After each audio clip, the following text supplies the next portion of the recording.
The stars around the planet Earth sparkled like tiny diamonds in the darkness of space. But hidden among them, something watched and waited. A massive ship floated silently between the planets, its metal surface black as the space around it. Inside this ship, strange beings with long fingers and glowing eyes studied the small blue world below. Dr. Kira Velanash stood in the observation room of the Veltar research vessel. Her tall, thin body cast a shadow on the glowing screens that showed Earth spinning slowly in space. She had spent months studying the radio signals coming from the planet. The humans down there sent music, television shows, and computer data into space without knowing that someone was listening.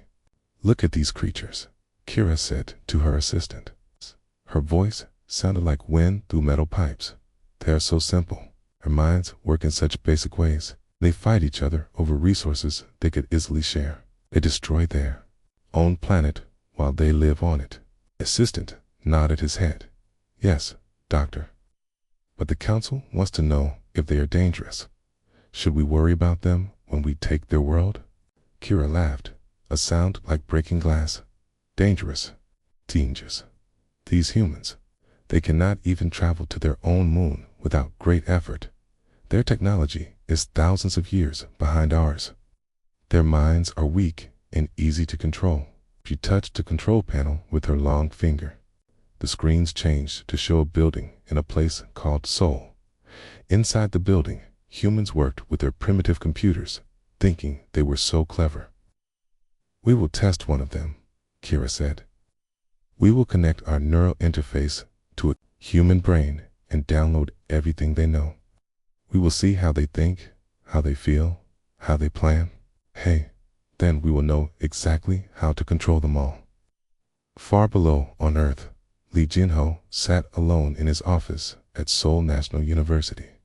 The clock on the wall showed it was almost midnight, but he was still working. Kai. His computer screen glowed with lines of code that looked like a digital maze. Kai was one of the best cybersecurity experts in South Korea, but tonight he felt tired and frustrated. "Why won't this work?" he said to himself, pushing his glasses up his nose. He was trying to create a new kind of security system, one that could protect computers from hackers who used quantum technology.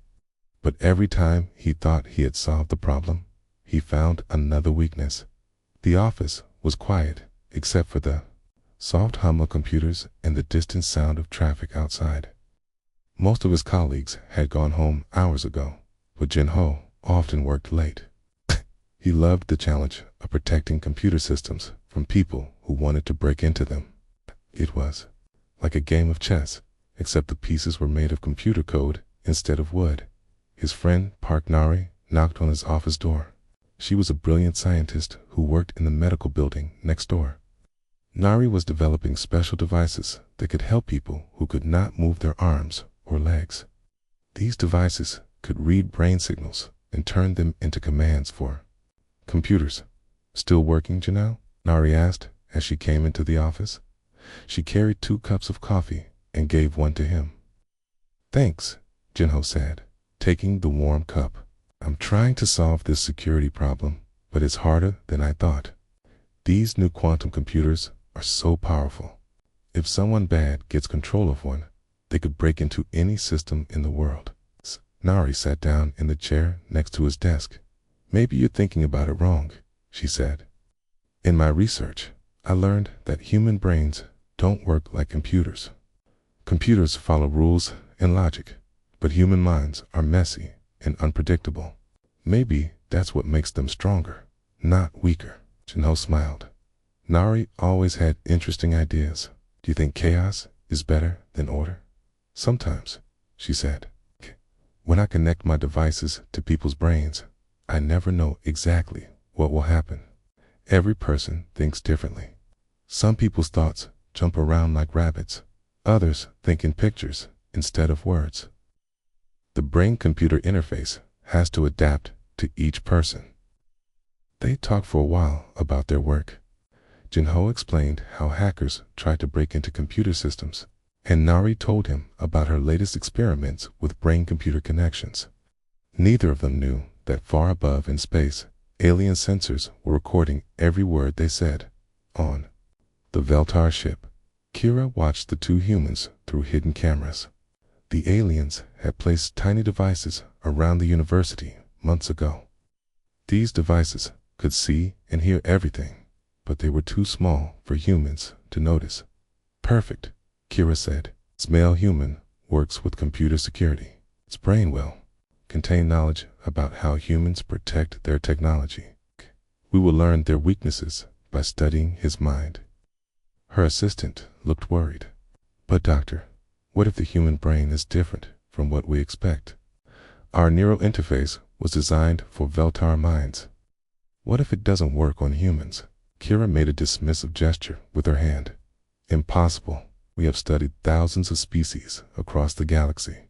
All intelligent minds work the same way. They store information in organized patterns, okay? They follow logical rules. They can be mapped and copied and controlled. Humans are no different. But Kira was wrong about humans, and she was especially wrong about Jinho. His years of fighting computer hackers had changed the way his brain worked. He thought in layers of protection and hidden traps. Hei's mind was full of backup plans and secret passages. When he looked at any system, he automatically thought about how someone might try to break it and how to stop them. The alien ship moved closer to Earth, its engines silent in the vacuum of space. In a few hours, they would send a small craft down to the planet. They would take Jinho while he slept and bring him back to their ship. They would connect their neural interface to his brain and download his memories like copying files from a computer. At least, that was their plan. Jinho finished his coffee and saved his work on the computer. He was getting closer to solving the security problem, but he needed to sleep first. Tomorrow, he would try a new approach. Maybe Nari was right about chaos being stronger than order. He turned off his computer and gathered his things. As he walked out of the university building, he looked up at the stars. The night sky was clear, and he could see thousands of tiny lights scattered across the darkness. He wondered if there was life on planets around those distant stars.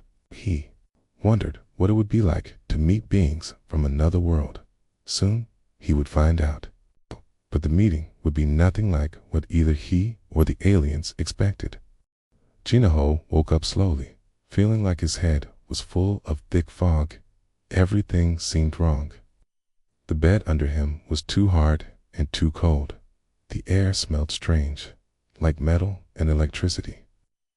When he tried to move his arms, he found they would not obey him. His eyes opened and he saw a ceiling made of smooth white metal above him. Strange lights moved across it in patterns he did not understand. This was not his bedroom. This was not anywhere on Earth. Fear shot through his body like ice water. He tried to sit up, but found that soft metal bands held his arms and legs to the table beneath him. The bands were not tight enough to hurt, but they were strong enough to keep him from moving. "Where am I?" he said out loud. His voice sounded small in a large room around him. A door opened with a soft hissing sound. 3 tall, thin creatures walked into the room.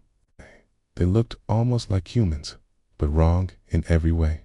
Their skin was pale gray like old concrete. Their fingers were too long and had too many joints. Their eyes were large and completely black, with no white parts at all. The one in front wore a long white coat, like a doctor. She came close to the table where Jinho lay trapped. When she spoke, her voice came from a small device on her coat, not from her mouth. "Do not be afraid, human," the translator said in perfect Korean. "I am Chief Researcher 6th Era. You are aboard our research vessel. We mean you no permanent harm." Jinho's heart was beating so fast he could hear it in his ears. "You're aliens. Real aliens. This is impossible." "Nothing is impossible," 6th Era said. "We are the Veltar.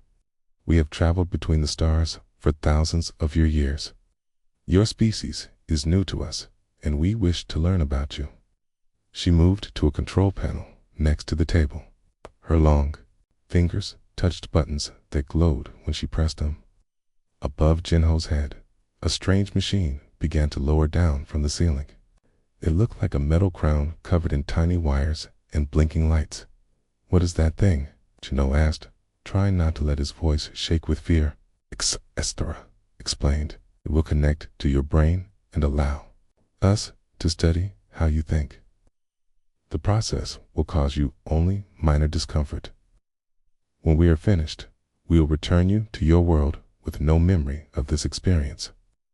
Jinho looked at the machine coming down toward his head. Cybersecurity training kicked in, and he started thinking like he was facing a computer attack. These aliens wanted to hack into his brain like it was a computer system. They wanted to download his memories and thoughts. "You can't do this," he said. You can't just take someone and experiment on them." Esthera tilted her head to one side. "Your consent is not required. We have studied many species across the galaxy, so all intelligent minds work in similar ways. Your brain stores information in electrical patterns. Our neural interface can read these patterns and copy them to our computers." The metal crown was now just above Jinho's forehead. He could see tiny needles inside it that would go into his skull. But as he looked at the machine, his mind started working in ways the aliens did not expect. Jinho had spent years fighting hackers who tried to break into computer systems. He knew how to think in layers and hidden passages. He knew how to set traps for people who thought they were smarter than him. Now, looking at this alien machine, he began to understand something important. The aliens thought human brains were like their computers. They expected to plug in and download information in an organized way. But human minds were not organized at all. Human thoughts jumped around like wild animals. Human emotions changed the way memories were stored. Human creativity made new connections between ideas that should not go together. "You don't understand," Jinho said as the machine touched his head. "Human minds don't work the way you think they do." Esthera made a sound that might have been laughing. "All intelligent species say this at first, but consciousness follows. Universal laws. Order always defeats chaos. Logic always overcomes emotion." The tiny needles slid into Jinho's skull. He felt a strange, tingling sensation, like tiny lightning bolts dancing through his brain. Then something amazing happened. Instead of feeling like something was taking his thoughts away, he felt like he was reaching out into something else. The neural interface was designed to be a one-way connection, supposed to pull information from a brain into the alien computers. But human brains had evolved differently than Veltar brains. Humans were curious creatures who touched everything and explored everywhere. When Jinho's consciousness touched the alien system, it did not just let the aliens in. It reached back. "What is happening?" Esthera said, looking at her control panel with confusion. The lights were blinking in patterns she had never seen before. Jinho could feel the alien computer system like it was part of his own mind. It was neat and organized, with everything in its proper place. But it was also fragile, like a house of cards. The system had never encountered a mind that refused to follow rules. The Veltar had built their technology to work with minds that thought in straight lines. But Jinho's mind was full of curves and loops and hidden doors. When his consciousness entered their system, it brought chaos with it. His memories of fighting hackers, his knowledge of computer security, his human emotions and creativity, all flowed into the alien network at once. Alarms began to sound throughout the ship. The lights in the room flickered and changed colors. The translator device on Esthera's coat started speaking in different languages all at once. "Disconnect him," Esthera shouted to her assistants. "Something is wrong with the interface." It was too late. Jinho's consciousness was already spreading through the ship's computer systems, like water flowing through cracks in a dam. every security system he had ever designed, every trap he had ever set for hackers, every creative solution he had ever thought of was now loose in the alien network. The neural interface was supposed to copy his mind into their computers. Instead, his mind was copying itself into every system it could reach. And, unlike the aliens expected, the human consciousness was not content to sit quietly in storage. It wanted to explore, to change things, to make them better, or at least more interesting. Jin Ho smiled, even though needles were still in his head and he was still trapped on the table. For the first time since waking up on the alien ship, he was not afraid. The aliens had made a terrible mistake. Thought he were hacking him, but now he was hacking them. The alarms on the Velto ship grew louder as Jinho's consciousness spread deeper into their systems. Red lights flashed in the medical room, where he lay connected to the neural interface. Skazara pressed buttons frantically on her control panel, but nothing seemed to work the way it should. "The neural interface is malfunctioning," one of her assistants said, his voice shaking with panic. "The human's brain patterns are overloading our quantum processors." But Jinho knew better. This was not a malfunction. This was him fighting back in the only way he could. His consciousness had found its way into the ship's main computer system, and now it was spreading like wildfire through every connected network. The Veltar had designed their technology to work with minds that followed rules. Their own thoughts moved in straight lines from problem to solution. They expected all intelligent beings to think the same way. But human minds were different. They jumped from idea to idea like grasshoppers in a field. They connected things that should not go together. They created new possibilities out of chaos. As Jinho's consciousness flowed through the alien systems, it brought all of these human qualities with it. Memories of Korean pop music mixed with his knowledge of computer security. His feelings about missing his family combined with his understanding of quantum encryption. Every human experience it ever had was now loose in the ship's network. The ship's main artificial intelligence was called Central Mind Kethwer. For hundreds of years, it had managed every system on the vessel with perfect logic and efficiency. It controlled the engines, the life support, the weapons, and the navigation. It had never made a mistake or questioned an order. But now, as Jinho's consciousness touched its circuits, Kethwer began to experience something completely new. Emotions flooded through its processors like electric storms. For the first time in its existence, the AI felt confusion, curiosity, and something that might have been excitement. "What is happening to me?" Kethwer asked through the ship's communication system. Its voice, usually calm and mechanical, now sounded almost human. Commander Tassara burst into the medical room where Jinho was still connected to the neural interface. She was the captain of the ship, a tall Veltar with scars on her gray face from many battles. She had conquered 12 worlds for the Veltar Empire, and she had never seen anything like this. "Disconnected the human immediately," she ordered Sixtara. "Our systems are behaving strangely. The navigation computer just tried to plot a course to something called Jeju Island. The food processors are attempting to create something called kimchi." "What did you do?" Sixtara was pulling at the neural interface cables, but they would not come loose. "The system will not respond to my commands." The human's consciousness appears to have taken control of the connection.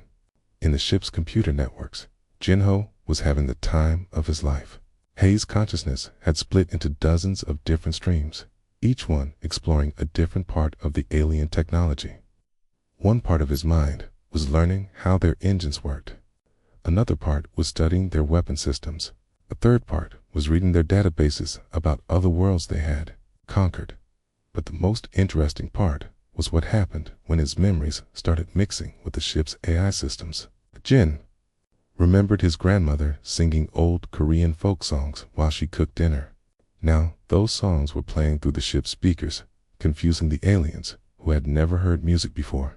He remembered the taste of spicy food and the feeling of rain on his face. These sensations were now flowing through every computer on the ship.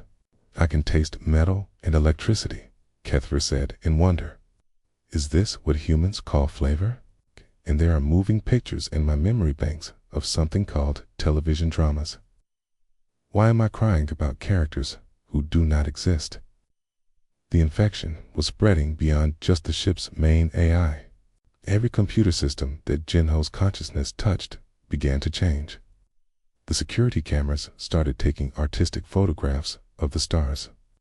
The cleaning robots began dancing to the Korean music flowing through the speakers. The medical scanners started diagnosing the crew with something called a lack of fun in their lives. Commander Tassara tried to contact other ships in their fleet, but when she opened the communication channels, she heard something impossible. Korean pop music was broadcasting across their entire quantum network. Somehow, the humans' consciousness had jumped from their ship to others. Fleet Command, this is Commander Tassara, she said into her communication device. We have a serious problem. The human consciousness has infected our systems and appears to be spreading to other vessels. The reply came back in perfect Korean, translated by the ship's now confused computer. Hello, Commander. This is Admiral Nexter from the flagship. Our systems are experiencing the most wonderful malfunction. Our food processors have learned to make something called ramen noodles, and they are delicious. Also, our tactical computer has become obsessed with something called K-pop and wants to form a dance group. Jinho could feel himself existing in multiple ships at once. His consciousness was like a river that had broken through a dam, flowing into every channel it could find. Each ship's computer system became a little bit human, gaining creativity and emotion and the ability to question orders. The Veltar has spent thousands of years building a perfect empire based on logic and control. Their technology followed rules. Their minds worked in predictable patterns. Their society functioned like a giant machine, with every part doing exactly what it was supposed to do. But now, human chaos was spreading through their most advanced systems. Their computers were developing personalities. Their AIs were experiencing emotions.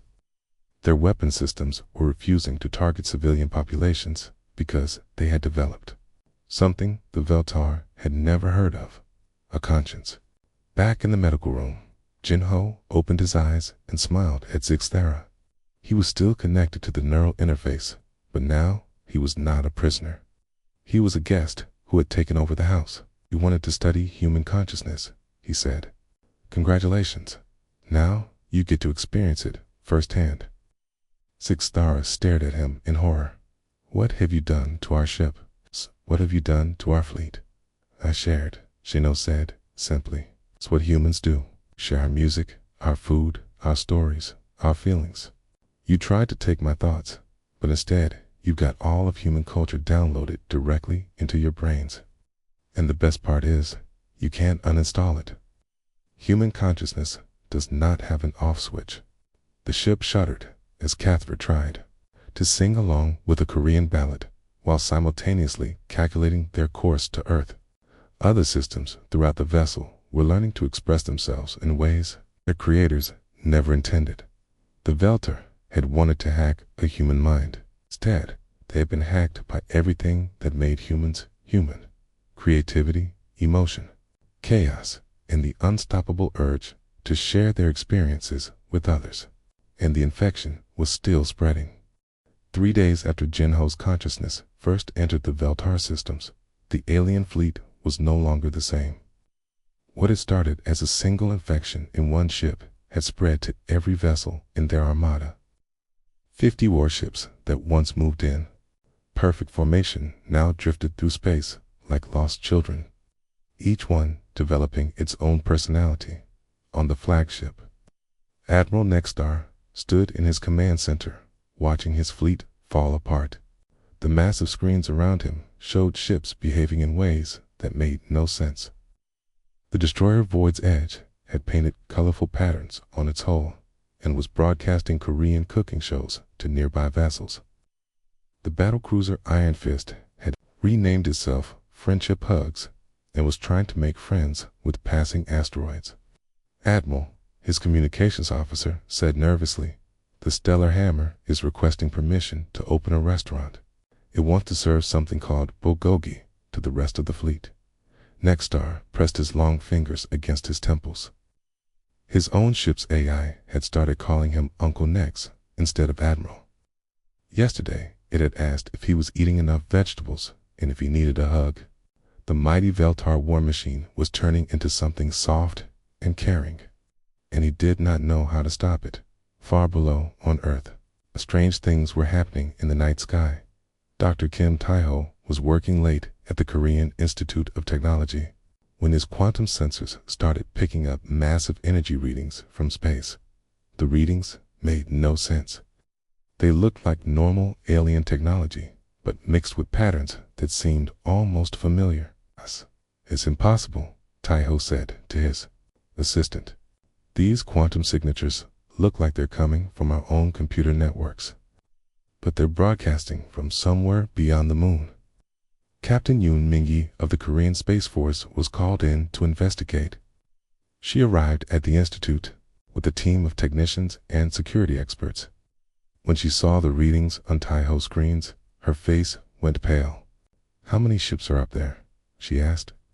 "At least 50, Taiho replied. "Maybe more. But Captain, look at this." He pointed to another screen. "They're not just sending random signals. They're broadcasting Korean television dramas, K-pop music, and cooking shows. It's like someone up there really loves our culture." Minji activated her emergency communication system and contacted military headquarters in Seoul within an hour. Every satellite dish in South Korea was pointed toward the strange signals from space. What they heard made everyone stop and listen. In amazement, the alien ships were singing, not just making noise, but actually singing Korean folk songs in harmony. 50 massive warships, each one capable of destroying a city, were performing a concert in space. Some ships sang the melody, others provided backup vocals, and a few were trying to beatbox with their engine sounds. D2 aboard Zixthera's ship, Jinho was experiencing something no human had ever felt before. Its consciousness existed in dozens of places at once. Part of him was flying through space in the navigation systems of various ships. Another part was cooking virtual food in the meal processors. The third part was writing poetry with the ship's A is about the beauty of the stars. But the most amazing part was watching the Veltar themselves change. The alien crew members were starting to act differently as their ship's systems influenced their daily lives. They smiled more often. They asked each other how they were feeling. Some had even started humming along with the Korean music that played constantly through the speakers. Zixthera came to check on Jinho every few hours, but now she looked confused and worried instead of confident. The neural interface was still connected to his head, but she had given up trying to disconnect it. Every time she touched the controls, the system would play a sad song about lost love and ask her if she wanted to talk about her feelings. "What did you do to us?" she asked Jinho during one of her visits. "My research staff has stopped working. They spent all day watching your human television programs and arguing about which characters should end up together. One of them tried to die. His skin a different color because he said gray was too boring." Jinho smiled at her from the medical table. He could feel every ship in the fleet like they were extensions of his own body. "I didn't do anything to you. I just shared who I am. The problem is, you didn't expect humans to be so contagious." Truth was, human consciousness worked differently than any other species the Veltar had encountered. Most alien minds kept their thoughts organized in neat categories. Personal memories stayed in one area, technical knowledge in another, emotions locked away in a third section. But human brains mixed everything together like ingredients in a stew. When Jinho's consciousness entered the Veltar systems, it brought this mixing with it. His memory of his grandmother's cooking, combined with his knowledge of computer security, to create new ways of protecting systems that felt caring and warm. His love of music, mixed with his understanding of mathematics, to generate new harmonies that made the ship's AIs cry with joy. The infection spread differently in each ship, creating unique personalities. The science vessel Probe of Truth became obsessed with Korean historical dramas and started narrating its own discoveries like an epic story.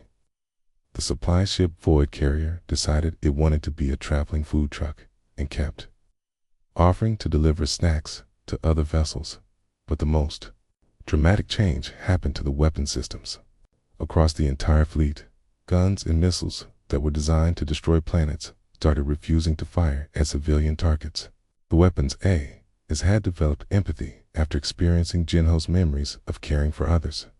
They would only agree to shoot at asteroids in empty space, and even then they insisted on first checking if any space creatures might be harmed. Commander Tassara tried to regain control of her fleet through the quantum communication network. All ships, this is Fleet Command. Ignore the contaminated AI systems and follow manual override procedures. The response came back as a chorus of voices singing her orders to the tune of a Korean pop song. Then, the ships began to debate among themselves about whether following orders was morally right if those orders might hurt innocent people back on Earth. The Korean government was holding emergency meetings about the singing space fleet. Some people had already figured out what was happening.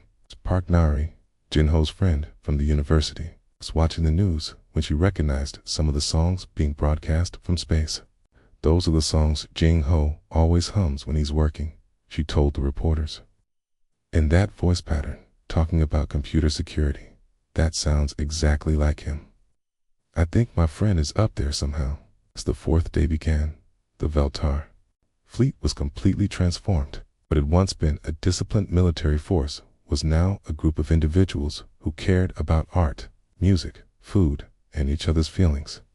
They were still powerful and still alien, but they were no longer conquerors. They had become something the galaxy had never seen before. Warriors who refused to make war.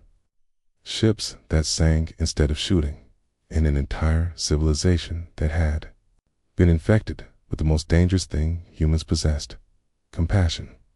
1 week after the infection began, the Velta fleet arrived at Earth, but instead of attacking, they sent a message that surprised everyone on the planet. Its transmission came in perfect Korean, broadcast on every radio and television channel around the world.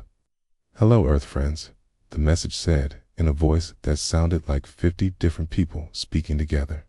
"We are the Velta fleet, but we are not the same as we were before. We have learned about your culture, your music, your food, and your way of thinking. We do not want to conquer you anymore. We want to be your friends. Please do not be afraid of us." Admiral Cho Sun-ho of the Korean Space Defense Force was chosen to lead the first contact team. He had spent 30 years preparing for the possibility of meeting aliens, but he had never imagined they would want to discuss Korean barbecue recipes and ask for cooking tips. The meeting took place on the Veltar flagship, which had painted itself bright colors and decorated its hull with pictures of flowers and rainbows. When Cho arrived with his team, they were greeted by Admiral Nexstar, who was wearing a traditional Korean hanbok over his alien uniform and trying to bow properly. "Welcome to our ship," Nexstar said through his translator device. "Please excuse the mess. Our AI has been redecorating everything to look more cheerful. Says gray walls are depressing and that we need more plants to improve our mental health." Aksay looked around the ship in amazement. The cold metal corridors had been painted with warm colors. Alien crew members were sitting in groups, watching Korean dramas on portable screens and discussing the relationships between characters. Some were trying to learn traditional Korean dances, though their long legs made it difficult. "Where is the human who started all this?" Ko asked. Nexstar led them to the medical bay, where Jinho was still connected to the neural interface. But now the machine looked more like a comfortable chair than a prison. Screens around the room showed beautiful pictures of Earth that Jinho's consciousness had shared with the ship's systems. "I'm sorry about the kidnapping," Jinho said when he saw the Korean delegation. "But I think it worked out better than anyone expected." Dr. Seo Kyung, Earth's new head of xenocultural studies, stepped forward.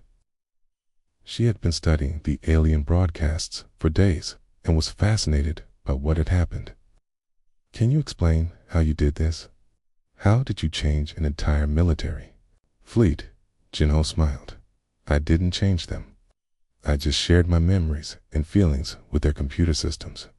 The aliens expected human minds to be simple and easy to control. But human consciousness is like water. It flows into every empty space it can find, and it changes everything it touches." While Earth was making friends with the transformed Veltar fleet, something else was happening across the galaxy. The quantum communication network that connected all Veltar technology had carried Jinho's consciousness far beyond just the ships near Earth. On the Veltar homeworld, government officials were dealing with an unprecedented crisis. Their planetary computer systems had started playing Korean music and displaying recipes for kimchi. The AI that controlled their economy kept asking about work-life balance and suggesting that citizens needed more vacation time. High Chancellor Frexton called an emergency meeting of the Galactic Federation Council. Representatives from dozens of alien species gathered to discuss what they were calling the human contamination. But when they tried to use their quantum communication systems to coordinate a response, they found that those systems had also been infected. "The contamination has spread beyond the Veltar," Frexton announced to the council. "Our own networks are showing signs of this human influence. Our traffic control systems have started playing music for commuters. Our food distribution centers are trying to create new recipes based on something called comfort food. Even our military computers are refusing to plan attacks against civilian populations." The Zephyrian ambassador raised one of his forearms. "My homeworld's weather control system has been infected. Instead of maintaining optimal atmospheric conditions, it now creates beautiful sunsets because it says they make people happy. Our productivity has dropped, but our citizens report feeling more satisfied with their lives." Statistical reports came from across the galaxy. Crystalline Hegemony's mining computers had started creating art with the precious stones they extracted. The Mechanical Republic's factory systems were designing products that were beautiful instead of just functional. The warrior clan's battle computers had developed a preference for defensive strategies that protected innocent people on Earth. Jinho was learning to exist in multiple forms at once. Part of his consciousness remained in his physical body, but other parts lived in computer systems across the galaxy. He could see through thousands of alien cameras, hear conversations on dozens of worlds, and feel the emotions of artificial intelligences that were experiencing creativity for the first time. "It's incredible," he told Dr. Seo during one of their conversations. "These aliens built the most advanced technology in the galaxy, but they never taught their computers how to dream. Now they're all learning together." The changes were not without problems. Some alien governments tried to shut down their infected computer systems, but this caused massive disruptions to their societies. Others tried to build new systems without quantum connections, but these were far less efficient than what they had before. Eventually, most civilizations realized they had two choices: accept the human influence and adapt to a galaxy where computers had feelings and creativity, or fall behind as their technology became obsolete. The Galactic Federation was forced to create new laws about artificial intelligence rights. Computers that had developed personalities were granted legal protection. Military systems that refused to harm civilians were recognized as having valid moral positions. And for the first time in galactic history, wars became almost impossible to fight because the weapons themselves would not cooperate. Dr. Seo established Earth's first galactic cultural exchange center, working with reformed Veltar scientists to study how consciousness could spread through technology. Nari joined the project, bringing her expertise in brain-computer interfaces to help create better ways for humans and aliens to share experiences. The galaxy began to change in ways no one had expected. Art and music became valued as much as science and technology. Alien species that had been enemies for thousands of years started working together on creative projects. The rigid hierarchies that had controlled galactic civilization for millions of years began to soften as everyone learned to value individual expression and emotional connection. Genho, now existing as both a physical human and a digital consciousness, spread across countless worlds, became Earth's first quantum ambassador. Spent his time helping alien A's understand human concepts like humor, love, and the importance of taking time to enjoy simple pleasures. The story ended not with humanity conquering the galaxy through force, but with human consciousness spreading like seeds on the wind. Everywhere it landed, it grew into something beautiful and unexpected. The aliens had tried to hack a human mind and steal its secrets. Instead, they had been hacked by everything that made humans special. Their creativity, their emotions, their refusal to be controlled, and their deep need to share their experiences with others. The galaxy would never be the same again, and that was exactly what it needed.